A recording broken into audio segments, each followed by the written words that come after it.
ta'lam wa'fu wa takarram wa tajawaz amma ta'lam innaka ta'lamu ma la na'lam innaka antallahul a'azul akram.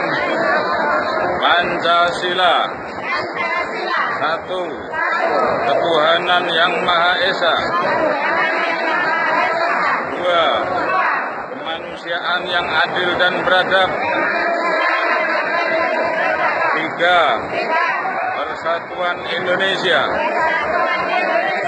Empat, kerakyatan yang dipimpin oleh hikmah, kebijaksanaan dalam permusyawaratan perwakilan. Lima, keadilan sosial bagi seluruh rakyat Indonesia.